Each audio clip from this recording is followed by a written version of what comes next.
चलिए फर्स्ट वाले सम से शुरू करते हैं। Find the Laplace inverse of cot inverse. तो टाइप को पहचानना कैसा है, यही सवाल था आप लोगों का। तो पहचानना कैसा है ये टाइप को, कि कॉट इनवर्स दिख गया, हाँ टाइप 3 का सम है। किसका टाइप 3 का सम है? हाँ सैयद काशिफ सर का, ठीक है, याद रखने का है। अपना टाइप 3 का सम है।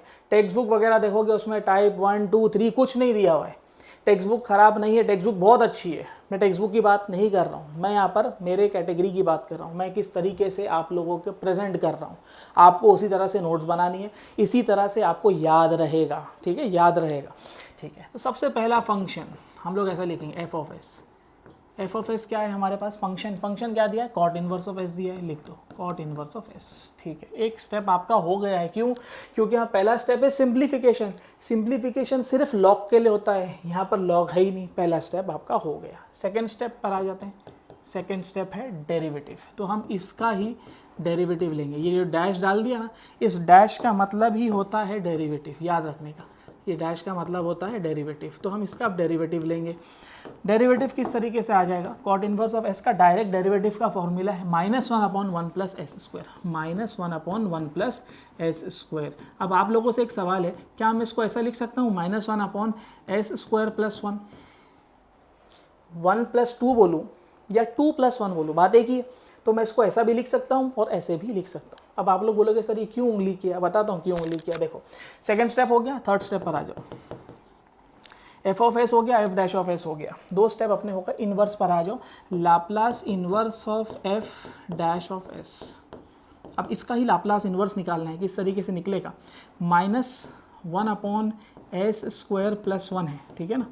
इसका लाप्लास इन्वर्स निकालना है। माइनस को बाहर ले लिया, क्योंकि लाप्लास इन्वर्स निकाल रहे हैं तो यहाँ पर लाप्लास इन्वर्स लिखना पड़ेगा।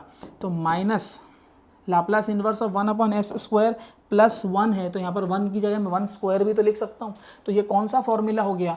a/s स्क्वायर + a स्क्वायर, ठीक है ना। Laplace inverse of a/s square + a square. क्या लाप्लास इन्वर्स होता है इसका? sin 80 होता है। a की जगह देखो क्या है, a की जगह पर 1 है, तो यहाँ पर आ जाएगा sin 80, sin 80 यानी sin 1t हो गया। Third step done. Fourth step पर आ जाते हैं, फॉर्मूला। ये फॉर्मूला है तो क्या करेंगे? Laplace inverse of cot inverse. अब ओरिजिनल क्वेश्चन उतार देने का, इसका लाप्लास इन्वर्स चाहिए था ना, और इसी का लाप्लास इन्वर्स निकालने के लिए हमें ये स्टेप्स पर जाना पड़ा। तो ये स्टेप्स के बाद फोर्थ वाले स्टेप पर आ गए। अब हमारा आंसर क्या आएगा? आप जो भी आंसर आपका आया हुआ है ना, sin 1t आया है, -sin t आए, तो जो भी आंसर आया रहेगा उसको हम मल्टीप्लाई कर देंगे -1/t से। दैट्स इट, बस हो गया, ये अपना आंसर है।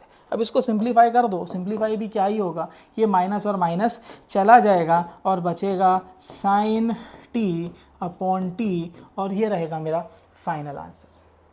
समझ में आया? सिंपल सा सम है, 4 स्टेप में हमारा काम हो जाएगा, ठीक है।